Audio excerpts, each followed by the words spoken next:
Hi, Mary. Nice to see you back. Thanks. Thank you for coming back to help. You're welcome, Fred. It's good to Mono's close to my heart. Yes, yeah. And it is nice to see your face on the screen. Thanks.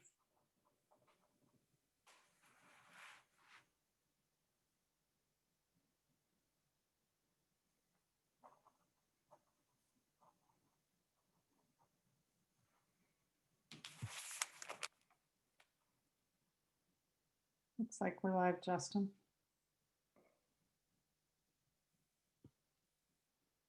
Good evening and welcome to the Mountain View Fire Community Workshop, our first in a series that we'll be hosting here on Zoom as well as Facebook Live. Wanted to start, my name is Justin Caparuso. I'm public information for the event and incident, and wanted to start with a couple housekeeping items. For those of you who are unfamiliar with the Zoom platform and are watching via Zoom, there is a Q&A functionality at the bottom of your screen. And we're going to be, at the end of this session, engaging in a question and answer period.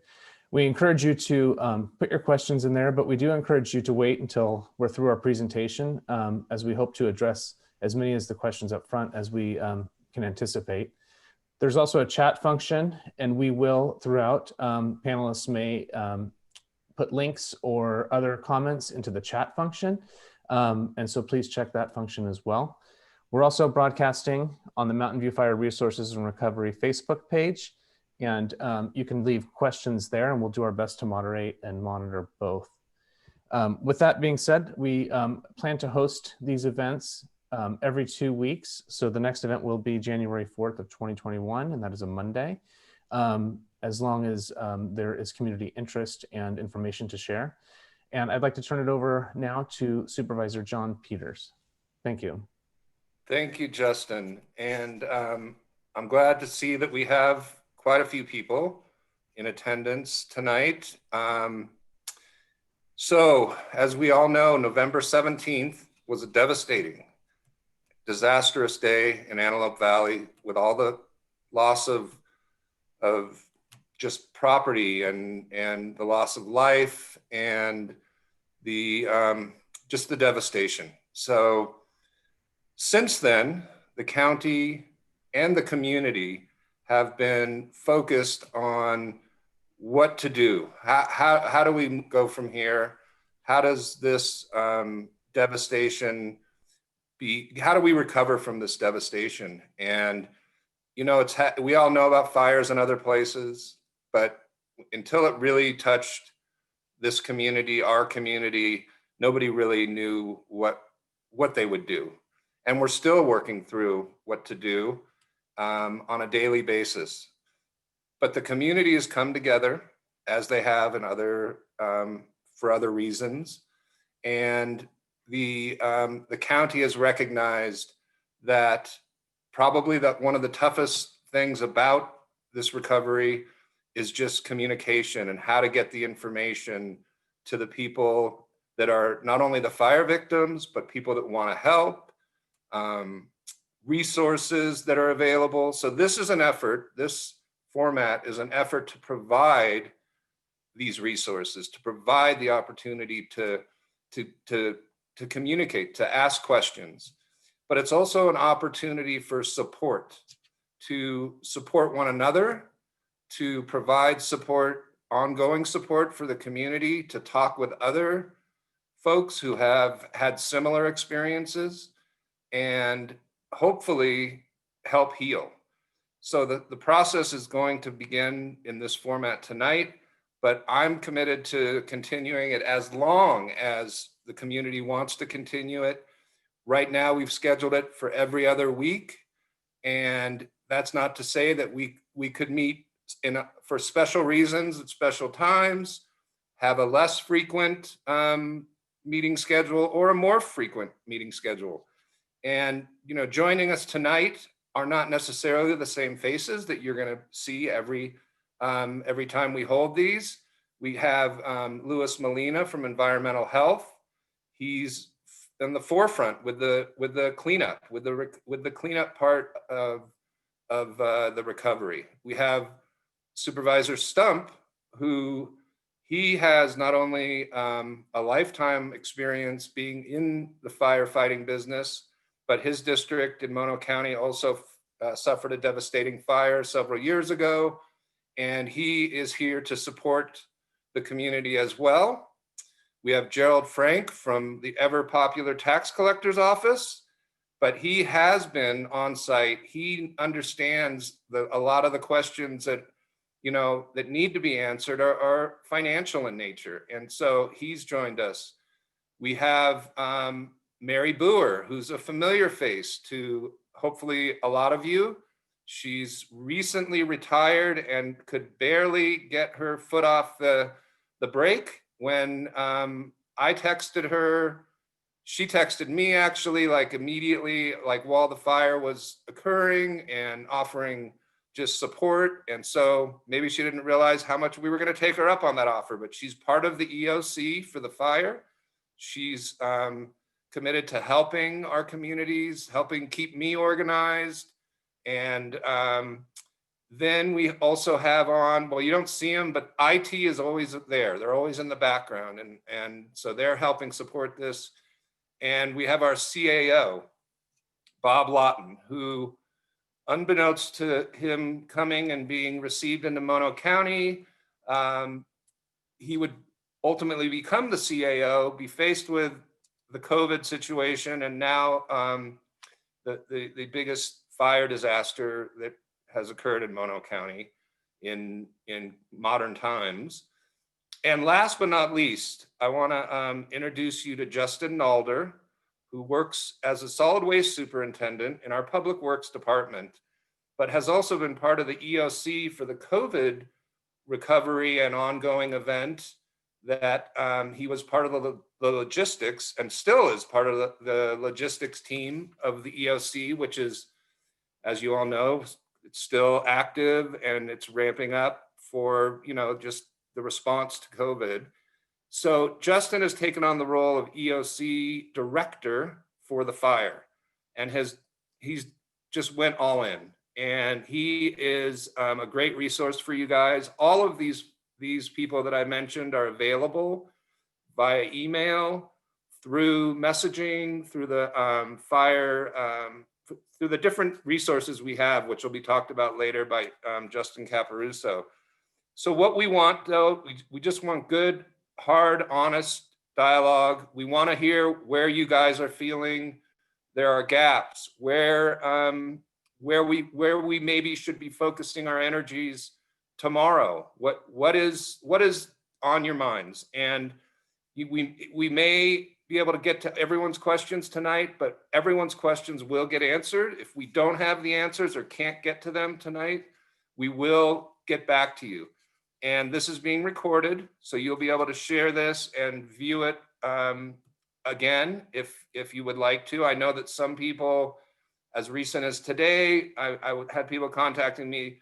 Look, I mean, my house survived, but I have no phones, no internet. The infrastructure hasn't been replaced. There are still people that are in the hospital that are recovering from fire-related injuries. And I just don't want to, I touched on COVID briefly. I just want to let everybody know that COVID is still obviously in our communities. It's impacting the response to everything, daily life. And with COVID on our plate, we need to keep in mind keeping your personal space, your interaction with folks as safe as possible.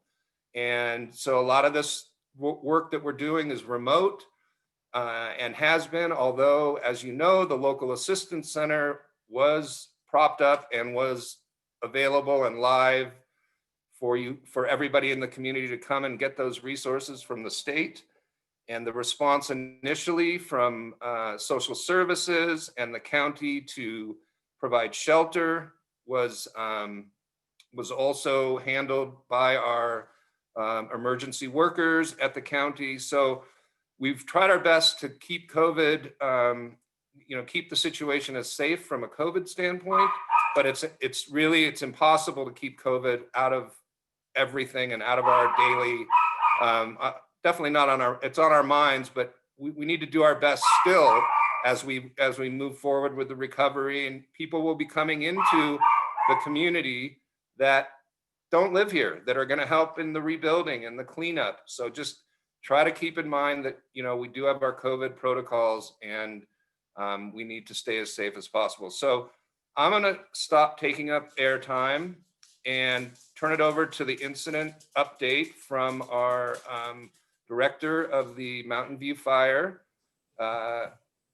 EOC, Justin Nalder. Thanks, John.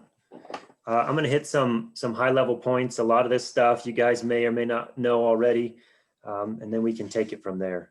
So obviously the Mountain View Fire, we had about 96 homes that we considered as burned or damaged, 144 structures in total, with an acreage of 20,335.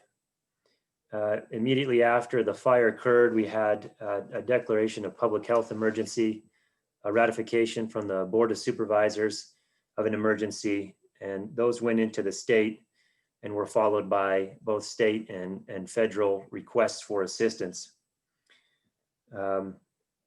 We shortly thereafter put together the Emergency Operations Center, and you'll see that referred to as the EOC. The EOC was set up at the Antelope Valley Community Center in the immediate, and has since moved over to make way for other accommodations. EOC initially put together a mission and purpose of neutralizing the impacts of the fire and setting the conditions to reestablish everyday life in Walker. And we have a number of objectives that I won't get into right here, but it is what we would consider as being effective as an emergency operations center. We have 4 main branches to the EOC that we're focusing on operationally: community services, environmental health, animal services, and then our housing task force. We put together a local assistance center, and we held that 3 full days in person. And we had a pretty good turnout. I know not everyone was able to make it. I've heard from some folks that said that they weren't able to make it in. We're trying to make most of those resources available online as well. So if you didn't make it there, hopefully there's a good chance that we can connect you with the right people to get some of that assistance. We went after our 3 full days, 3 light days where we just had information laid out. People could come in, ask questions, and pick up some of the pamphlets. There weren't as many on-site representatives. And after that, we went fully to the digital platform. In conjunction with that, we worked closely with Antelope Valley CERT and with the Marines to set up a few checkpoints to hand out information and let people know conditions on the ground at a few of the entrances into the burn area within Antelope Valley. And we thank them very much for their assistance. We created the Mountain View Fire web portal, and this is what I've referred to where the LAC resources are at online. If you haven't had a chance to look at this, I would encourage you to go take a look and see if there's anything on there of help. There's an interactive map that you can see the initial fire assessment and damages based on a color coding. And when you go in there, if you see some of these color codings, then you say, you know what, I had a structure that was damaged, but my dot is green. That's because the assessment was done based off of properties that were permanent and permitted structures. So some damage occurred that was not on there by way of the color coding system. And those are just smaller details. We coordinated efforts with the Northern Mono Chamber and the Walker General Store, trying to get some of this information out and coordinating needs of folks locally so we can get the information out as effectively as possible. And then most recently, working with the Resource Donation Center, which was formerly over at the elementary school gym, and just today accommodated them into the community center. And so that's where they're going to be based out of, which is a better setup, especially with winds and snows on their way in. From our state and federal applications, we have gotten confirmation that our application for state assistance was confirmed. And this assistance will help us with on-site remediation. Lewis will get a little bit more into the details of what it means to go through a phase 1 and a phase 2, but essentially that's what we're looking at as far as the state assistance coming out as soon as January 5th with boots on the ground. There's other individual resources available through Cal OES and through SBA, and Gerald Frank will have more information on these. This would be in addition to the items that we had available through the LAC and through our online portal. One of the bigger elements that we're also working on in the background is this housing task force. And the housing task force really focused on two main initiatives there. One was the immediate housing needs, and then secondarily, the intermediate housing needs. So if you haven't heard from community services yet, they're trying to reach out to everyone to find out how you are affected, what your needs are, and how we might be able to match you to some of the resources that we have available. We did initially, with the assistance of Red Cross, have a shelter option. The shelter option moved from the Carson Valley Inn down to the Topaz Lodge. And then after the Red Cross finished with their assistance, we offered select individuals extended sheltering and are now working on options for extended sheltering and accommodations for folks to be on their property while they rebuild. Additionally, in addition to the needs assessments that are going on right now, we're working on getting the forms and applications from the state filled out and checkmarked so that we can get them in so that they can do their job. And the most pertinent of those documents is called the right of entry form. And so you'll be hearing this term right of entry probably a lot in the coming week or two. And we're going to try to distribute this form out as effectively as possible so that everyone has a chance to read through it and hopefully take advantage of this assistance that's being offered. And I think I'll stop there as a high level overview of what's going on. Thank you. Thanks, Justin. That was great. So piggybacking a little bit on what Justin Alder had to say, I want to provide a little update on the public information that's available and how we're going to be distributing information. We did send an email today to the email addresses that we have on file notifying you of this meeting. If you did not receive that email and are interested in receiving communications directly from us, there are two ways that you can do this. The easiest would be to put your email address into the chat, and we will upload it directly for you, or you can go to the Mono County website and you can subscribe to the Mountain View Fire distribution list, and I can put that link in later. What I'd like to do now is share my screen because I want to walk you through the portal as well as the Facebook page that we've created.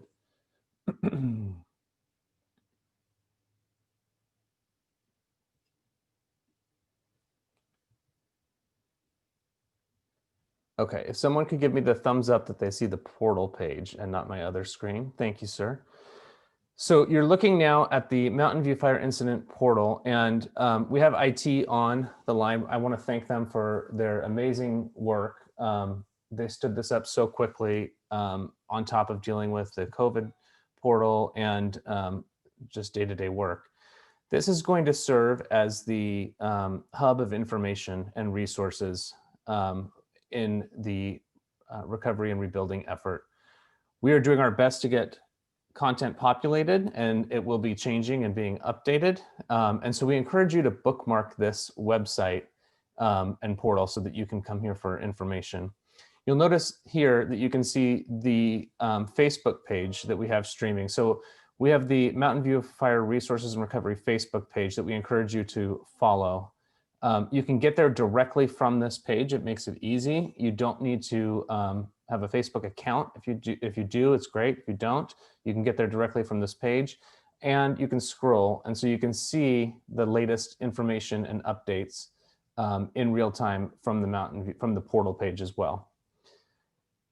Olivia just informed me from IT as well that we've put this right of entry form in the updates and resources. You can see it you can click it from this part of the portal, or you can find it here in the debris removal section of returning and rebuilding.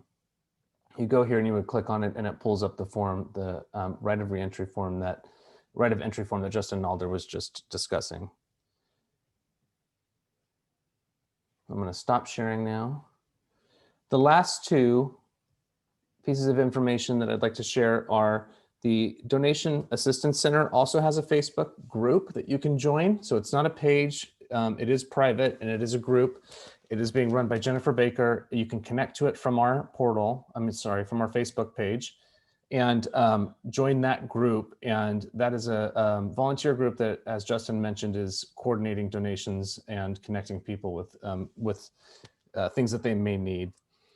The last update is, again, the next meeting that we'll have is on January 4th. And again, you will receive an email if you're on our email distribution list, and you can find information on the portal and through our Facebook page. Thank you for the opportunity to provide you an update on the information, and we're going to turn it over now to Louis to talk about debris removal specifically. Thanks, Louis. Sure. Thanks, Justin.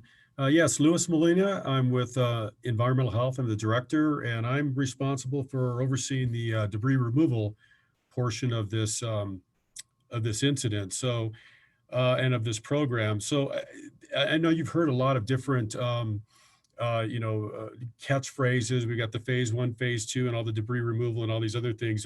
So I'll just go through real quickly, and I know there'll be questions people want to ask on the right of entry form that Justin just mentioned, that you can pull up on and download. There's my phone number at the top, and I can go ahead and I give my contact information as well. But you can go ahead and just contact me anytime regarding questions. I'll get back to you as soon as I can. I know there's probably some people on this call tonight that have called me and I haven't gotten back to them. Rest assured, I'm trying to get back to everybody as quickly as I can, and I'll continue to do that. So anyway, I'll just kind of jump into the a high level discussion on the different phases and touch upon what they mean. And then we'll go with any questions at the end of this presentation you can ask me. So as I mentioned, we have a 2-phase project for the debris removal. The phase 1 has to do with really hazardous, household hazardous debris, wastes, and other hazardous items that would be removed as the first portion of this debris removal program. That is scheduled to begin on the week of January 4th. So they're going to be mobilizing. These are DTSC personnel, Department of Toxics and Substance Control personnel, and their contractors. They're going to send out a couple of crews on the 4th, and they'll begin the sweep process on the 5th. They anticipate it'll take somewhere between a week and 10 days. Maybe, I guess, if they get held up with weather or other things, we might be looking at closer to 2 weeks. But I think they seem fairly certain that they could get done in roughly a week's time, maybe a little bit more. And what they'll do, that's not part of your right of entry process. Nobody needs to sign up for that. They're going to come by each burn property and pull out items such as old propane tanks, paint cans, different things, pesticide containers, things that they identify as hazardous waste that they can pull from the surface of the debris. They're not going to be digging around in there too deep. They're going to be going for the items that are apparent. They'll pull those out, they'll separate those, and they'll remove those before the second crews come in for the phase 2.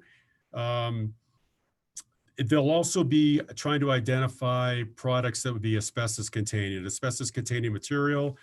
Those would be things like insulation, floor tiles, wall materials, things like that, generally on older homes. So those folks out there who had a home that was built probably post 1980, you don't have to worry about anything like that. Although there could be some materials that were that are there for some other reason they show up there. They'll identify those. They'll pull them out, or they will paint them. You'd see some orange markings on the burn debris areas where they would have if it's something that they feel is too large for these small groups to come in and remove, they'll have a remediation contractor for asbestos come in and take care of that separately. And from past experience with the round fire we had going on 6 years ago, there wasn't a lot of that. There wasn't a lot of asbestos identified. So I don't expect there will be in this case either, but they're going to look for that. So that's what they're doing on the phase one. Once they're done with the phase one, hopefully relatively quickly following that process, they'll start the phase two process. And I think a lot of that, how quickly they come in is going to be dependent on how quickly we can get those right of entry forms submitted. So we're going to keep saying that. It's critical that people who want to opt into this program, you fill out those forms. You're not going to be automatically included into this state remediation fire debris removal program. You're going to have to opt in. So you need to fill out those forms, get them submitted. Once they get an adequate number of those forms submitted, they will then decide how many crews they need to send out and when.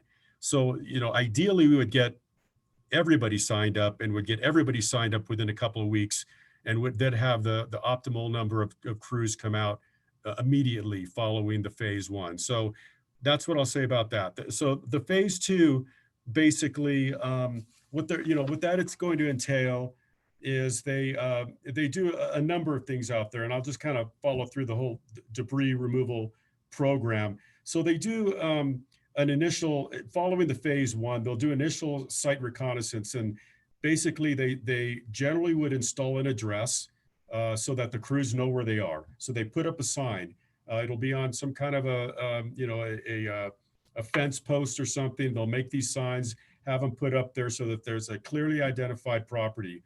They'll obtain, analyze, and evaluate background soil samples for the cleanup goals for this project. So they're going to decide, they'll have constituents that they're looking for. Generally speaking, what they want to clean up there are heavy metals. So when you have a lot of burned debris, you could have concentrated amounts of metals such as antimony, arsenic, cadmium, copper, lead, and zinc that would be in the burned debris ash. So they want to pull all of that out. That stuff could have sifted down into your soil beneath the ash and around your foundation. So that all has to be removed. So they'll get the background samples, meaning samples not in the burn area, but in the community itself where they know it would be relatively clean. So they know what the naturally occurring or what the background samples would be. That's their goals. They're going to try and clean up your property to meet or exceed the background samples that they would find in the general area. So once that's determined, they'll identify water and electrical services if that hasn't already been done.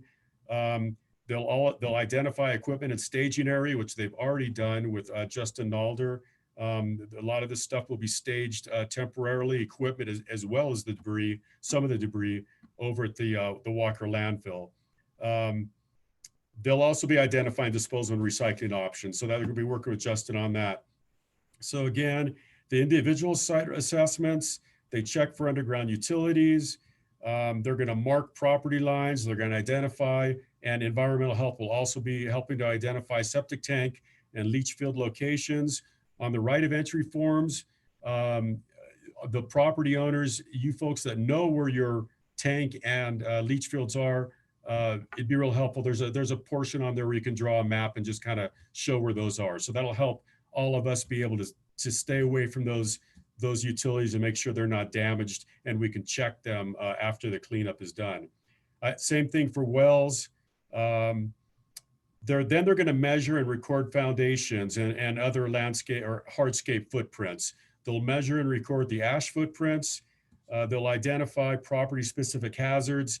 That might be, there won't be any swimming pools out there, but that's listed on their notes here.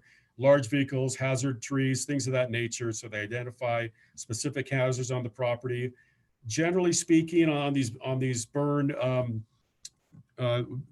debris projects, they do conduct a radiation sweep.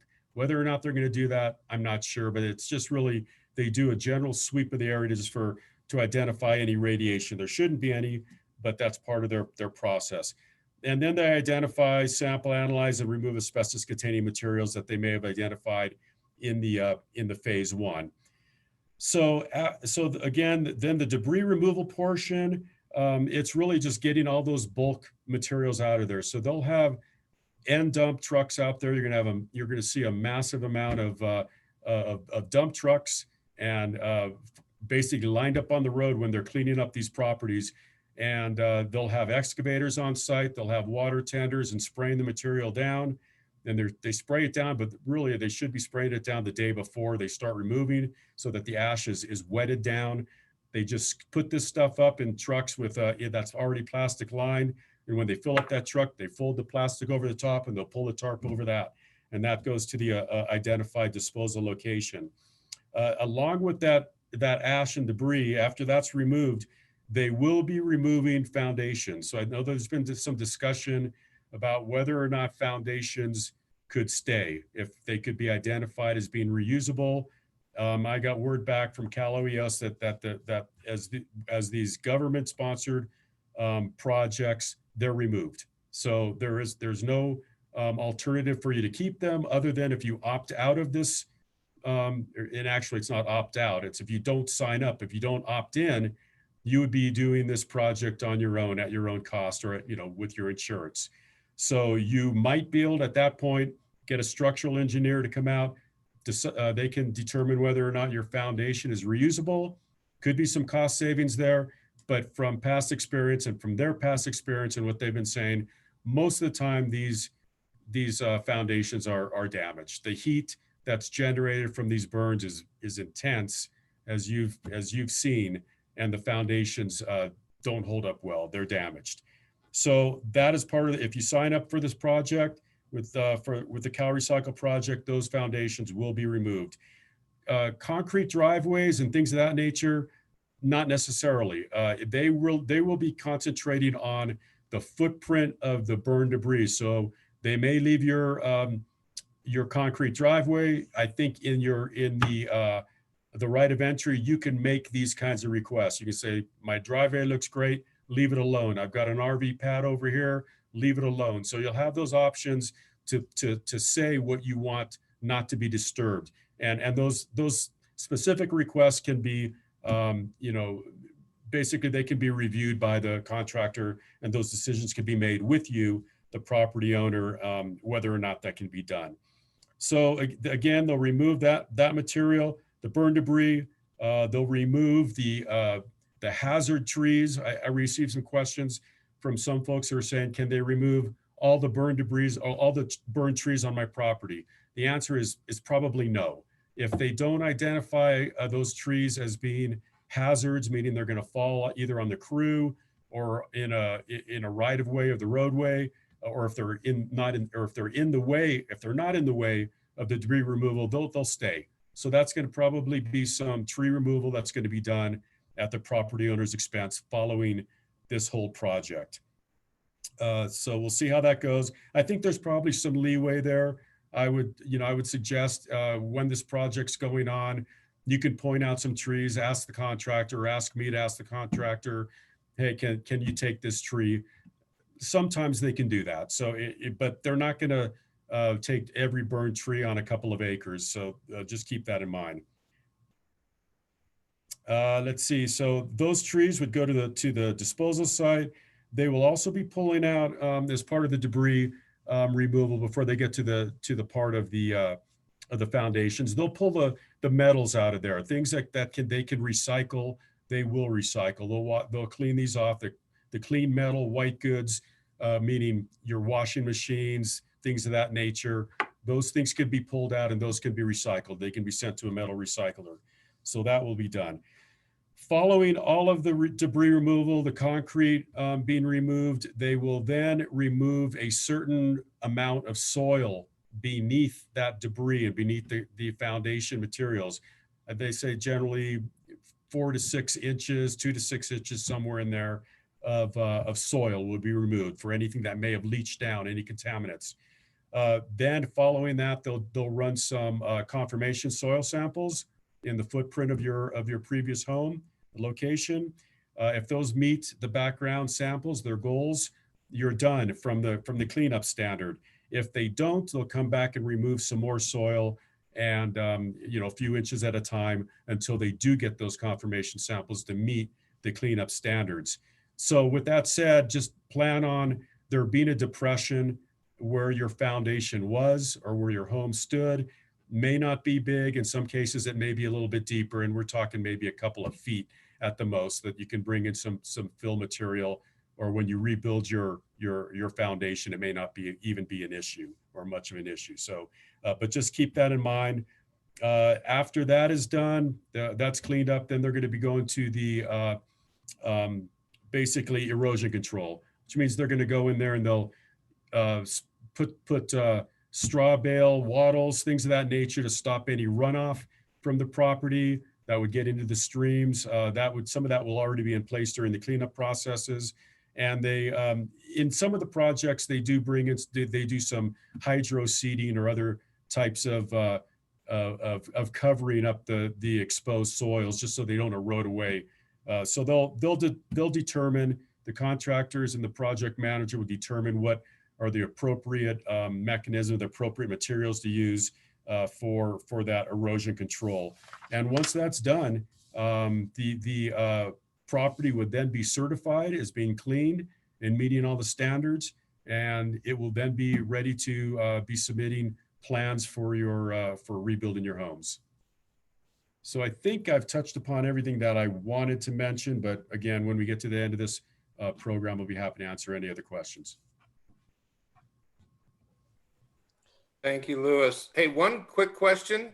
Will they remove cars that are Yes. burned? Yes, they will. And I did receive some other calls on that. Some people had their insurance companies calling and they wanted to remove the cars already. And yes, I mean, you can do that now. You don't have to wait till the phase 2 starts. In fact, some of these have already been removed even before phase 1. So yes, you can do that.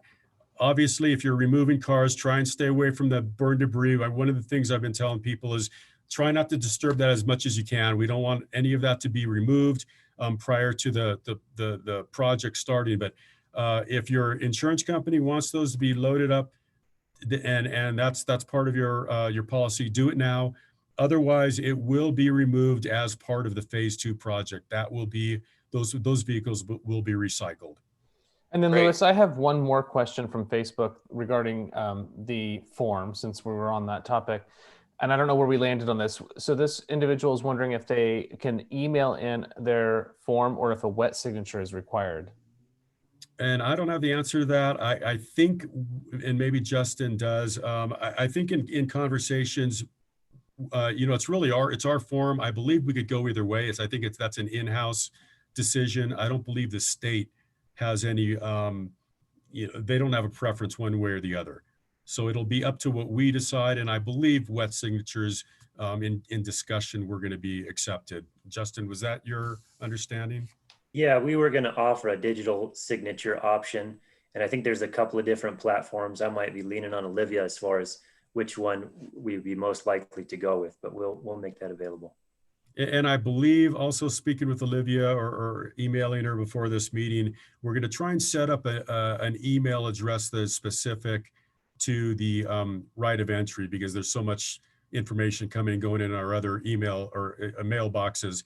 So hopefully that will be posted up there shortly, and basically you'll submit it directly, or maybe it will be submitted directly to that mailbox one way or the other, and that's where we'll retrieve them. So that's still in the works. Okay, thank you for that. So the next topic that I know people are typing in questions, so we want to get to questions, but I wanted to talk a little bit about the community support. And Justin mentioned earlier about the donation center, which is now located at the community center for the hard goods, clothes, furniture, dishware, etc. So please take advantage of that and come in and see what they have. It's for victims of the fire, and is being operated by the Baker sisters. So on another community support item, there's been a lot of cash donations that have come in through the Mammoth Chamber and through the Northern Mono Chamber, and through the coordination of the Northern Mono Chamber, there is going to be a distribution of those funds through basically a committee that was set up by the chamber in northern Mono, and a postcard should be arriving to every known address of somebody who whose property had fire damage. So if you do not get that postcard, you can check on the Northern Mono Chamber website for information. You can email me, call me, you can go to the general store in Walker, but basically it's a needs assessment, and it's, asking folks if they're wishing to apply for some of these funds.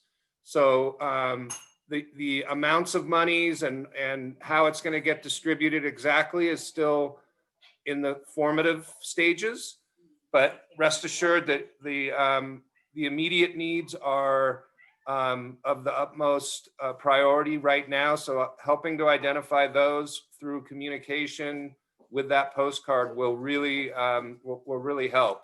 And if you know somebody who was impacted by the fire and they're hesitant to participate in accepting donations, please encourage them to at least get in touch with social services, make sure we know who they are, what the damage was, and we want to try to not let anyone fall through the cracks. Next, we'll get a really quick update from Gerald Frank on just SBA declaration. And there's a lot of technical, things that come along with the recovery, which you really need professional advice. And I would encourage any and all of you to find that through our county resources who have experienced this, and we are supported by state and federal agencies to make sure that we provide those resources. But I will turn it over to him, and then we're going to touch on a couple of what we think might be good future topics. But we also want to hear from you guys. So you can type your questions into the Q&A box. You can use the raise hand feature if you want to ask a question. And again, I really thank you guys all for participating in this. We're going to try to wrap it up by about 6. But this is, like I said, this is something that is very important to me to provide for this community. And it's as important to our county staff and volunteers to make sure that we try to just support this recovery in every way possible. So Gerald, do you want to mention something about the SBA? Sure. This is Gerald Frank, Department of Finance. One of the other things we're working on is we're trying to get the SBA to declare a physical disaster declaration. What this does is once they do that, that would open up SBA loans to anybody who is uninsured or underinsured. We've sent in all the information to CalOES, and it's been transferred to SBA. Last Friday, we were notified that Mono County has met the threshold to get that declaration. There's still a couple other processes. CalOES has to send an official request to SBA now that we've met the threshold. Once it's done, the SBA will be putting out a press release. We will also be putting it on our website, any information that we get. SBA will also notify or try to contact anybody that we've submitted on our list who qualify. There are some people who we haven't talked to yet. I'd say about 30 parcels that we don't know if they were insured or underinsured, but they can call my office anytime. It'll also be on the website, on the Mountain View Fire website, to contact SBA to see if you do qualify for this program. That's about it. We're hoping to know, hopefully by the end of next week, if the SBA has done the official declaration. With COVID, everything's taking a little longer. Everybody's working from home. Signatures, getting signatures are taking a little bit longer than they normally would, but hopefully by the end of next week sometime. Okay, why don't we go to some questions, Justin, and then Mary Boer at a couple minutes before 6, we'll touch on what the upcoming topics are. Sounds great. And if you'd like to talk about putting suggestions in for upcoming topics, Mary can also monitor the chat. So go ahead and put those topic suggestions in the chat now. We have a question on Facebook, and I'm going to kind of combine them for ease. And this is for you, Louis. Can we be there while either phase 1 or phase 2 is happening to go over what is being removed? Yes, you can be there. I think there's going to be basically an area that you would not be able to enter. So, I mean, I think, basically speaking, you probably would be at the street, that kind of a thing, and communicating either through the contractors or through me, depending on what phase we're in. Environmental health won't be there entirely for the phase 2. We will have folks on hand for each property going through the phase 1. So we'll be there as much as we can in phase 2, but those are going to be a little longer processes. But the answer is yes. You'll have an opportunity to be there on site as long as you're safely a safe distance back. Thanks, Liz.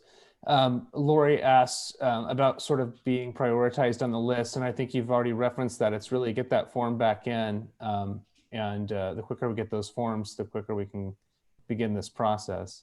Yeah, I think just on the priority end of things, we've been tasked, Justin Nalder and I have been tasked to kind of come up with prioritization of the cleanup properties, the way that they're going to go. I think the priorities are going to really be along the waterways. That would be the biggest priority. So if your home is along, the river or one of the main drainage channels or irrigation channels, those would be prioritized. At least that's the way it's working right now. There may be some other considerations, but that's what we're leaning towards. And then the landfill has some repairs that need to be done so that the landfill could get back and the transfer station get back up and running ASAP up to its normal standards. How do I obtain certification that my home is a complete loss damage-wise? Does the county provide this? I am thinking I will need such proof at some point for some reason. I don't think we have anybody on the building end of things, but I think that would be a building department determination, and probably your insurance as well. I mean, frankly, I don't know that if it's not a complete loss, then, or if it's not completely burned down, then somebody's gonna have to make that decision. I believe the building officials have made a pretty good determination of what's a complete loss or not, but you'd probably want to check with them first. Thanks. Yeah, I add, Justin, real quick, that getting around fire was very important for every homeowner to take pictures. And that goes to the point that the question that was just asked, take pictures, do that safely within, staying out of the intense burn area, but take lots of pictures to document your loss. Thank you, Supervisor Stump. So this individual has been trying to get answers regarding power for a while and wants to know if they can have power work done and then move their trailer back onto the lot after phase 1 is complete. The answer to that is yes. And many individuals have already been working with the building department to get their temporary power set up. And I think the only consideration there was to make sure that where their trailer is going to be set up is, again, far enough removed away from the work site so that they're not in the way, and so that they're not exposed to any of that debris that might be kicked up while they're cleaning up. So there just has to be good enough separation, and we can go on a case by case basis on that. Who do they contact directly to get that case determination? They would start with Michael Jones with community development and go through the permitting process to get their power. And that can be found under the building division and community development on the portal page, information there. Just to confirm, Lynn Russell, insurance can come and pick up a vehicle prior to the state debris removal? Yes, I think we answered that one. You can. They can. The insurance company can coordinate with the property owner to have the vehicle removed before the debris removal program is undertaken. So this is similar to the car question, but this person has a dump trailer that has damage to only the tires. Would he be able to remove that from the site before phase 2? I believe so. I honestly, I don't know the answer to that, but I can certainly find out. I don't see any reason why, if the trailer is in good shape, it's not going to be scrapped, and the tires just need to be replaced so they can get it off the property. I think that's fine. I don't see any reason why that would be a problem. But have that person should call me directly. We can talk about specifics. How would someone know when their parcel is being done? And I'll jump in on this one. DTSC has got a web interface for phase 1, so that as they're working on a property, they send a real-time update to this interface, and we will have either integrated or linked to our Mountain View Fire portal page. So as they're working, you can get on and see if your property is either being addressed or completed during phase 1. For phase 2, that's specific to DTSC. I think we'll then continue on with the on-site boards or panels that Lewis was mentioning, and you should be able to find out where you're at in the process based on the sign-offs on the panel. And I think we can make that a topic of discussion in more detail in our next meeting, which, well, why don't we segue to Mary can give us some indication of what we were planning for the next meeting right now, and then we'll try to answer the rest of the questions. Okay, good evening, everyone. So our next meeting is scheduled for January 4th, which will be the day before they actually start the phase 1 removal. So we want to focus that meeting on that topic primarily that day. We also will have additional information on the trailers that we will be able to provide to some members of the community who need transitional housing. So we are planning those topics for the January 4th meeting. We want to hear from you on additional topics, and some of the ones that we kind of have thought about. There's a nonprofit out there called the United Policyholders. There is a link on the portal, but we could also ask them to join us on a Zoom call and to give you guys information about insurance and how to navigate insurance during times of loss. We also can find people who have survived fires and gone through rebuilds, not only in the Round Fire, but in other fires throughout the state, and could share some of their experiences and how they worked through that. And we could bring them in to share that with you if that's something you would be interested in. And so, again, please feel free to type in the chat any other ideas. You can also email them if you think of them after this to MVF, that's Mountain View Fire, mvfhelp@mono.ca.gov. We want to hear from you. And it's really important for you guys to tell us what you need, because that's why we're here.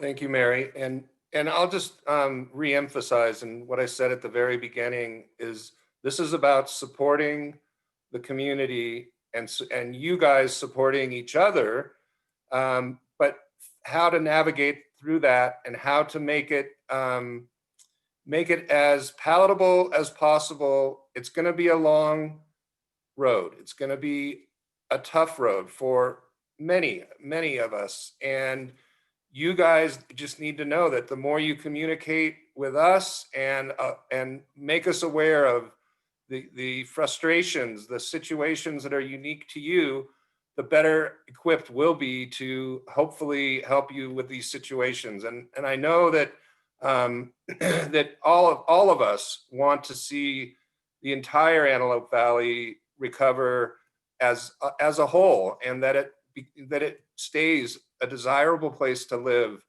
and recreate in. And we want to make that possible as much as we can, as county civil servants and elected officials, and there's been a real outpouring of requests from other fire survivors, leaders in other communities that have had these situations occur to be part of this healing process. And so I would encourage everyone to take advantage of those opportunities, and we will continue to provide those resources for you in this format every other week. And in between that, I think most of you know how to get a hold of me. I put my cell phone number and email in the chat. So just put it in your phone, send me an email, a text, and I will get back to you as soon as I can.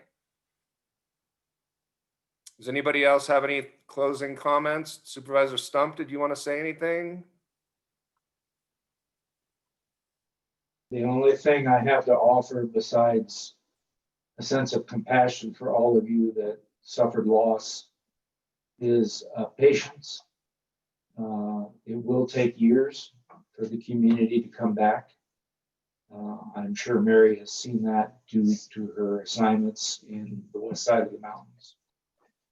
And in terms of the debris removal, of the people that came and worked in Small Meadows, did all they could to consider the wishes of the homeowners and the properties they were dealing with, and to treat them as partners in the process. They have had a lot of work, unfortunately, in California, and this last several years. But they are a compassionate group. They understand the loss that you've gone through, and they're not coming with the intent to disregard or to rip and tear your property. If there's something really of importance, please let them know. You can do that through the form.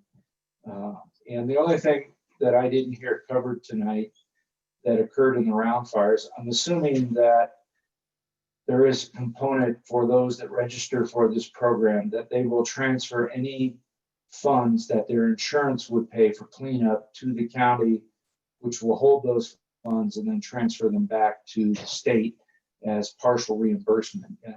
Is that still the protocol? Justin's nodding his head. So I do think that's important for all of you to know that if you sign up and you do receive insurance settlement dedicated to cleanup, you will be expected to transfer that back to the county, which will hold it and transfer it back to the state to help reimburse for the cleanup cost. And that should be only the portion of your insurance settlement dedicated to cleanup. And I won't be here on the 5th, or I may be here as an observer because I'll be out of office, but I'm very sorry that this happened in Antelope Valley.